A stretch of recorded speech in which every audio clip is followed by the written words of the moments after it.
Lakini ninakwambia ni kwa raha zangu kutoka hapa KBC Radio Taifa, sauti ya Mkenya, ukiwa nami Khadija Ali. Khadija Ali ni mmoja wa watangazaji sifike katika Jamhuri ya Kenya na kanda hii ya Afrika kunakozungumzwa lugha ya Kiswahili. Kujiunga na sauti ya Kenya kulitokana na shindikizo za kukipenda sana kipindi cha mchezo wa redio ambacho kilimpa Khadija mvutio mkubwa na kuashiria kukutana ana kwa ana na mwandalizi wa kipindi hicho, na mara moja hiyo kumpa majaribio ya sauti. Hapo ilikuwa ni mwaka wa 1974. Mengine mengi sasa ni historia. Kwani kipindi hicho kutokana na sauti yake nyororo ya kumtoa nyoka pangoni na ufahamu wa lugha sanifu, ulumbi wa Kiswahili, iliwajibika wakuu wa sauti ya Kenya wakati huo kumwajiri kama mtangazaji wa zamu. Alafu tunaingia katika ile sehemu yetu ya pili, ile ya mwisho kabisa ya kwa raha zangu kutoka hapa KBC Radio Taifa, sauti ya Mkenya. Khadija Ali kwa jina la utani dada mrembo ni wale watangazaji katika jumba la utangazaji wanaofahamika kwa kimombo kama anchor broadcaster, yani mtangazaji nanga, kufuatia ustedi wake wa kazi, iwe ni wazamu, usomaji wa habari, tamthilia na pia matangazo ya biashara. Makala ya Gumzo Mtaani yalimtembelea katika mtaa mmoja hapa mjini Nairobi na kula gumzo kikanda mnasi. Kwanza tulitaka kuelewa Khadija Ali ni nani? Khadija Ali ni mtangazaji. Mtangazaji ni mama, ni mke nyumbani, ni bibi wa watoto.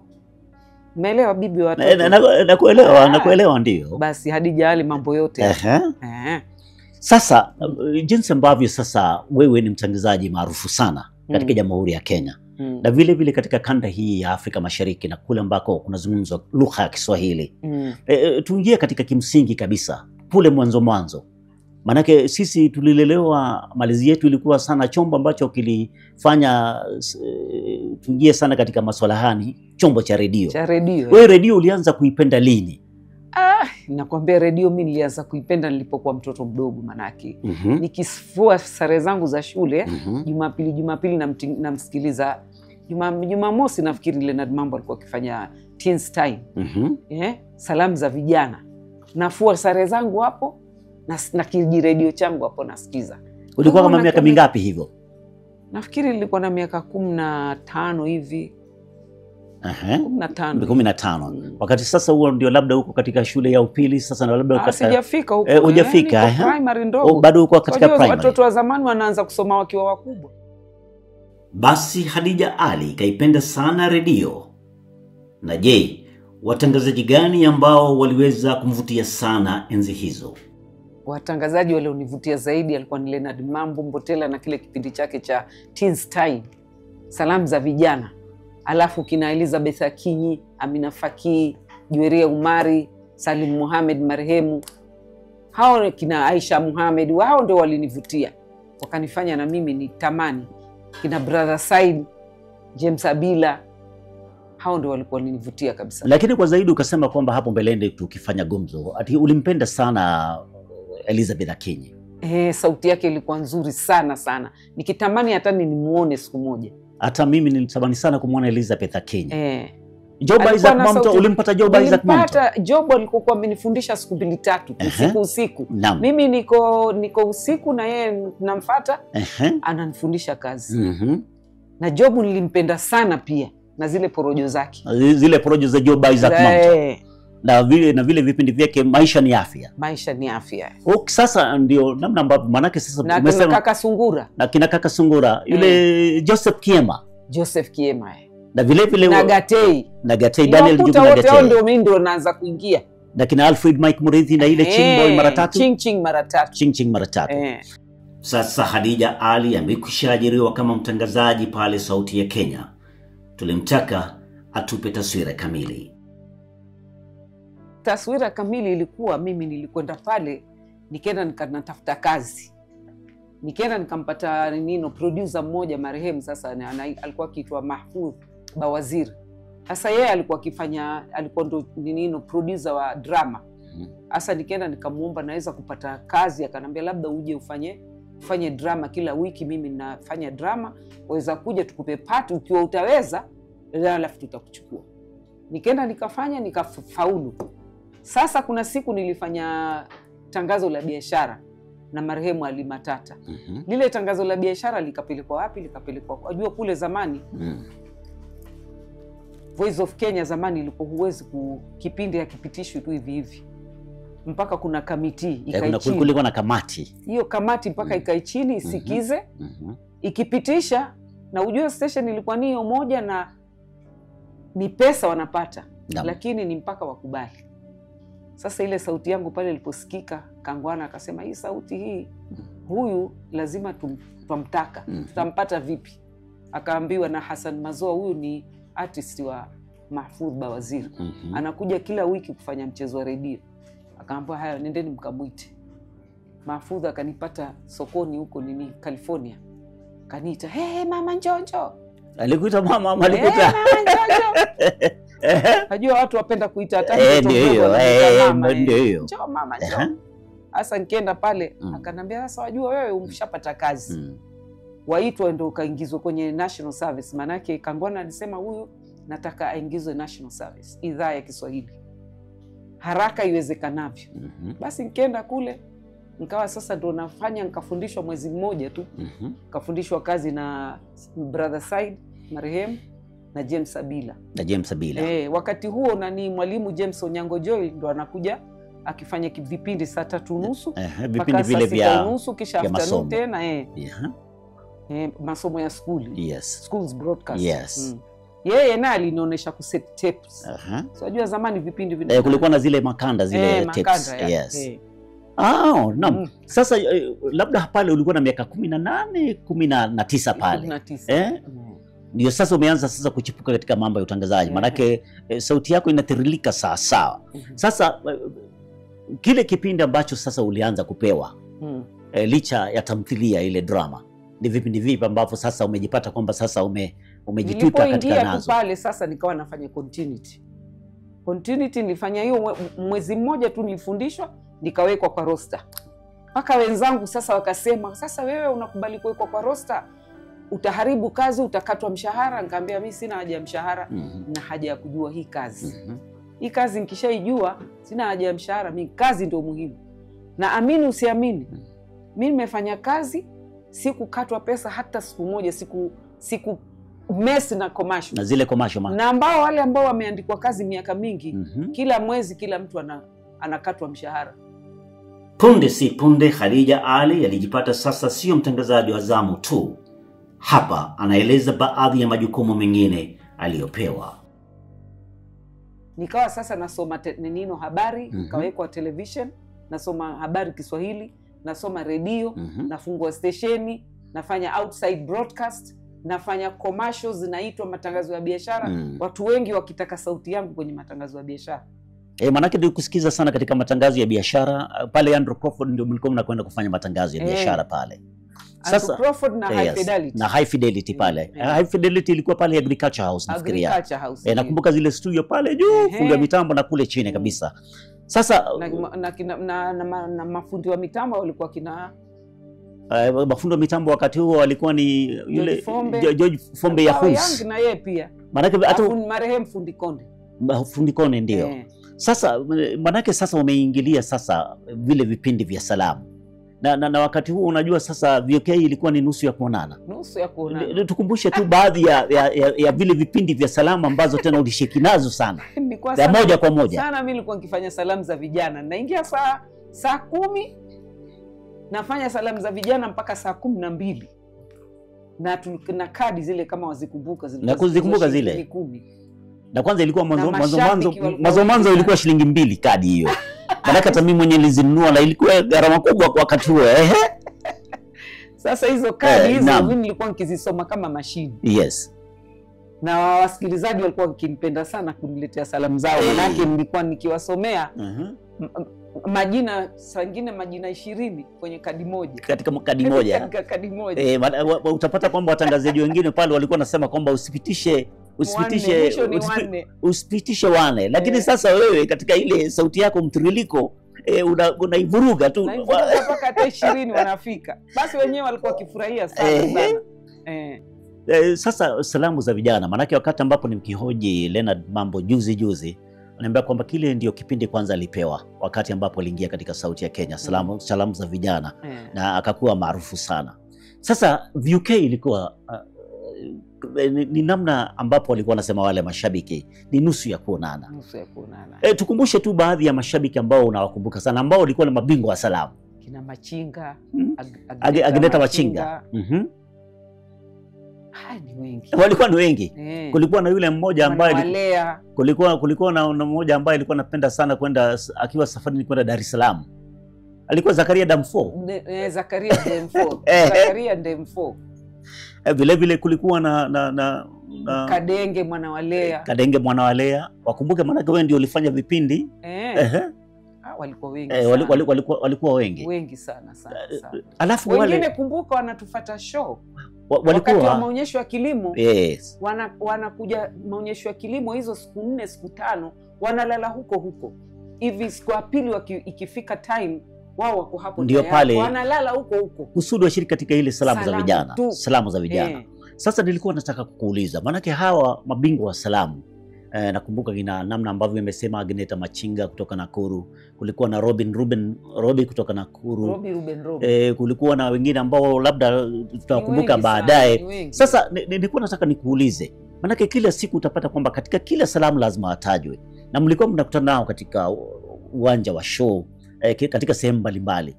Walikuwa ni watu wa aina gani?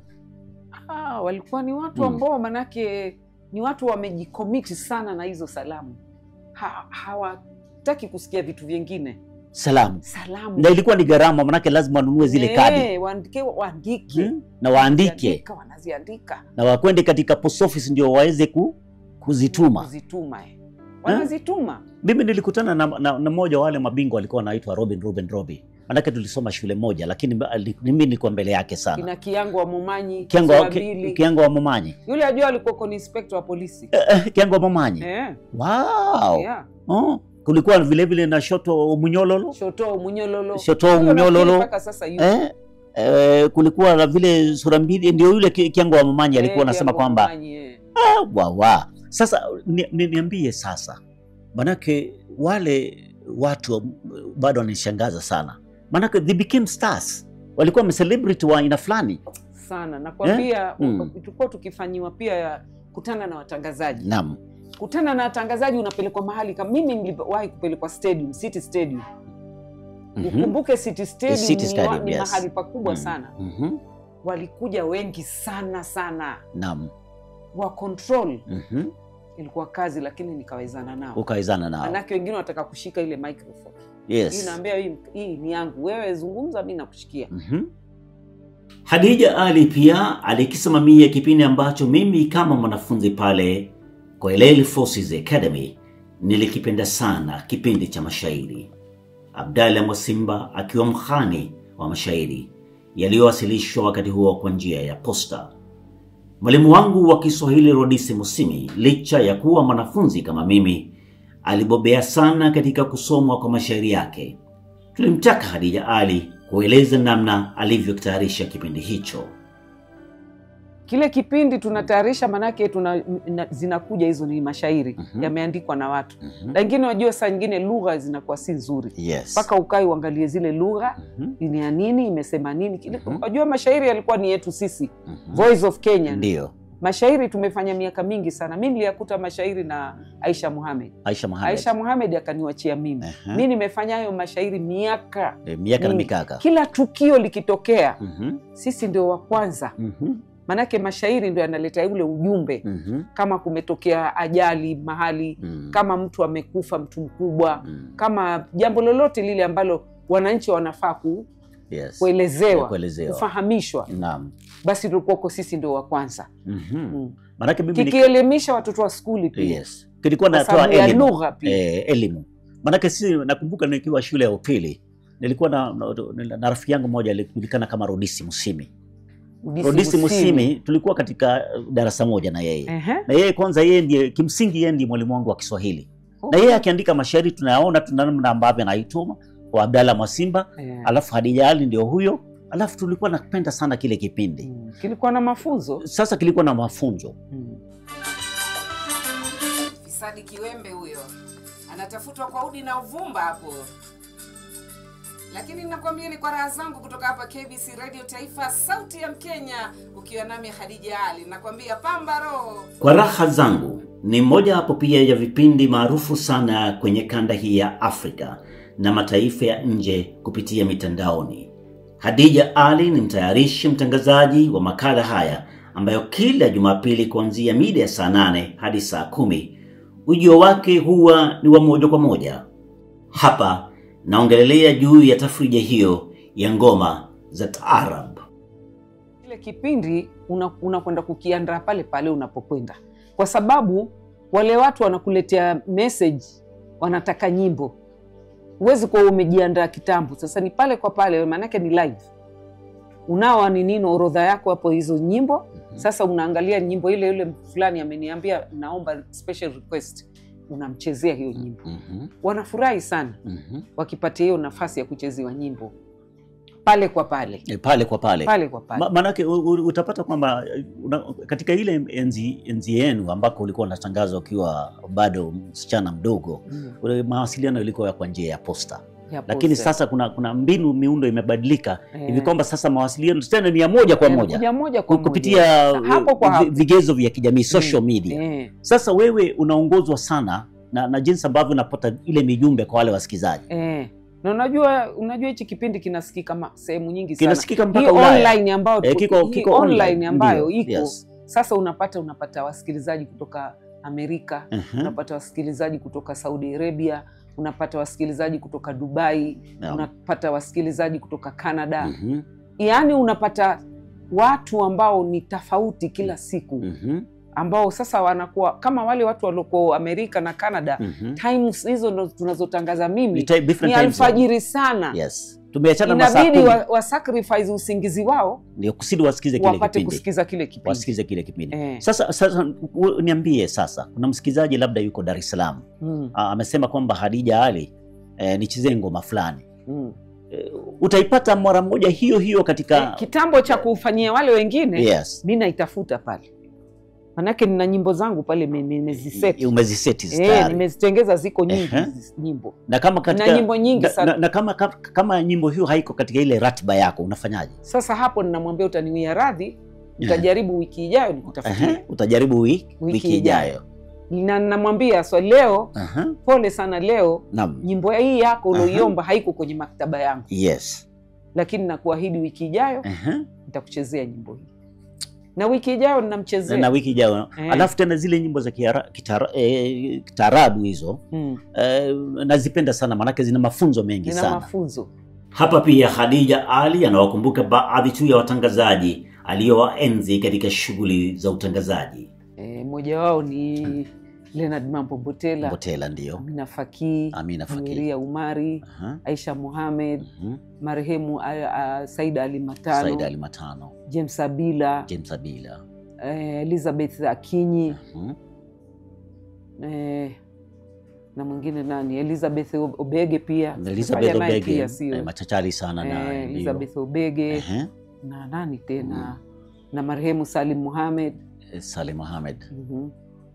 Na nani tena?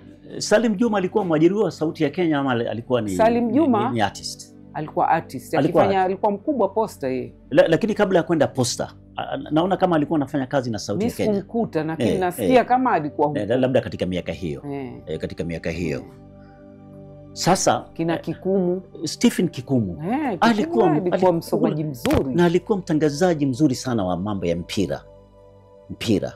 Maana wakati ambapo nimezungumza na Hassan Mazoa akaniambia kwamba baadhi ya wale watangazaji alipenda sana katika miaka hiyo ya zamani ni Kaka Sungura, Joseph Kiema. Maana unajua sasa yule alikuwa akiingia na nasikia na rekodi mbili tu. Lakini ana mazungumzo mazuri. Time yake shift itamalizika yeye unafurahia tu. Hassan Mazoa akaniambia yule ni mtu ambaye alikuwa ni mtu wa maajabu. Maana unajua sasa wakati huo mnatumia zile kanda inaweza katika. Lakini akaita fundi wa mitambo aje aitengeze. Lakini yale maneno ambayo atazungumza na huyo mtu ni maneno ya maajabu na hujui kwamba yale maneno yanatoka wapi. Mtangazaji atakiwa awe namna hiyo. Mimi nikiwa mtoto mchanga katika kule mitaani. Na alikuwa nasoma habari. Na alafu miundo yake alikuwa na inama hivi, Joseph Kema. Na unajua ilikuwa ya black and white. Alafu unajua sisi hatuna television, tunakwenda kuangalia television katika county hall. Kwenye sebuleni za county. Na mwangalia Joseph Kema anasema, Mungu wangu, nipe nafasi nije nikakawa kama kaka Sungura huyu. Na Mungu akanibarikia. Sasa ndio hivyo sasa, umeniambia wale ambao watangazaji ambao vile vile bado unawakumbuka wale. Kulikuwa na msichana mmoja alikuwa mrefu hivi. Zainabu Musa. Zainabu Musa alikuwa mtangazaji mzuri sana. Na sauti ya kipekee. Alafu alikuwa mtangazaji mzuri kabisa Zainabu Musa. Alituacha marehemu. Alituacha. Kulikuwa na mwingine pia lakini huyo alikuwa hajakuwa akiitwa Fatma Hassan. Huyo mimi nikiingia after tuseme miezi miwili alipata accident akitoka shift ya usiku. Akapata accident akafa. Huyo alisoma na kakaangu mdogo wangu. Enzi za kina Khadija Ali na wenzio kulikuwa na jumba moja tu la utangazaji, ila kwa sasa vituo vya redio vimo takriban 500 au zaidi. Swala hili Khadija Ali kalichukulia vipi? Maendeleo wala haitutingishi sisi. Nategemea wewe mwenyewe. Kazi yako unaifanya vipi? Hata kama kukaja watu 1000 ngapi. Lakini ile yako ikiwa ni nzuri, Waswahili wanakuambia kizuri kinajiuza, kibaya kinajitembeza. Kwa hivyo hata hushtuki. Tuendeleeni. Kama hii taarabu mimi nafanya. Wengi siku hizi pia wanaifanya. Karibu station zote sasa zimeanzisha taarabu. Lakini utapata kwamba sisi ambao tunapenda taarabu tunafanya daily, tunatafuta sauti. Inaitwa Radio Taifa siku hizi, inaitwa Radio Taifa siku hizi. Radio Taifa, sauti ya Kenya. Sauti ya sikosi kile kipindi kuanzia saa 8 mpaka saa 10. Asante. Masaa mawili sio? Masaa mawili. Yalikuwa 4 yale masaa. Yalikuwa 4 mimi nikifanya mwanzo. Kifanya masaa 4. Na bado watu walikuwa alafu nikifanya na nino pia hii station nyingine hii Metro. Metro ndio. Metro ilikuwa tukifanya na marehemu. Marehemu nani? Msalame. Tony Msalame ndio. Tony Msalame. Alikuwa tukifanya na yeye kila siku ya Jumapili 12 mpaka saa 1. Alikuwa mtangazaji mzuri sana Tony Msalame. Na yeye pia alikuwa akipenda sana taarabu. Hata ilibidi nilipokuwa transfer Mombasa kwenda kuanzisha Pwani FM. Naam. Ilibidi tufanye ukarabati wa hali ya juu ya kuweza kuwa mimi niko kule na yeye yuko huku. Tuna link. Mna link ndio. Khadija Ali kutokana na tajriba yake utangazaji alijipata kapewa madaraka ya kwenda kuanzilisha Pwani FM, radio ambayo hadi sasa ni maarufu sana katika kanda la eneo la Pwani. Hapa anatupasha habari zaidi.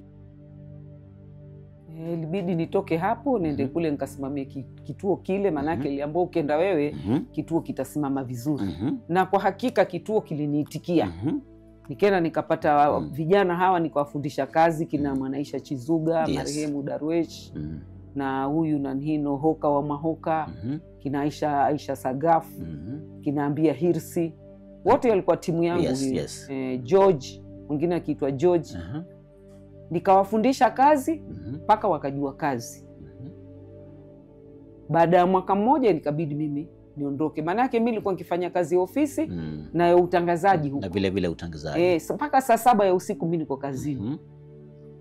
Asubuhi ninatakiwa ofisini. Unatakiwa ofisini ndio. Baraka wale wanafunzi wako bado tunawasikia tu kina Mwanaisha Chizuga, Ambia Hirsi. Na sasa unaona Mwanaisha Chizuga amekuwa mkubwa, msemaji wa serikali. Ambia Hirsi naye mwenyewe anakumbuka alipitia mikononi mwangu. Ambia Hirsi naye ndio yuko BBC. Wale at least ulikuwa mwalimu mzuri sana. Sasa radio na masuala ya social media. Maana utapata kwamba sasa jamii iliyopo kwa sasa, kizazi kipya ndio sasa inajiita Gen Z.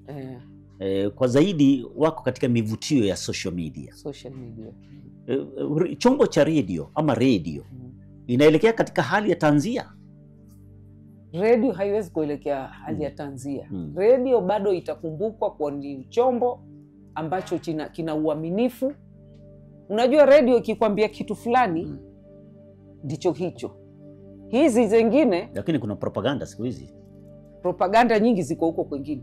Lakini nakuelewa. Yeah. Maanake social media kuna propaganda, kama siku hizi kumetokea mambo ya AI. Utapata kwamba sauti yako imewekwa ni Hadija Ali lakini sio wewe. Si wewe. Kwa hivyo radio, ukora mwingi. Kwa hivyo radio bado tunaiamini. Ndio chombo ambacho tunakiamini zaidi. Na sioni kama kina uelekeo wa kufa.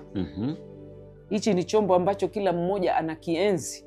Watu wa mashambani wote wanaenzi redio kwa sababu redio ndio wanaoiamini na ndio ni kitu ambacho unaweza ukakipata hata kwenye simu yako. Sasa hata ndio nilikuwa nakuuliza baadaye. Chombo redio ni chombo ama ni mawimbi? Hapo siwezi kukwambia chombo ni mawimbi. Radio, yani kulingana na tafakari zako ni chombo cha hali ya juu. Si mawimbi.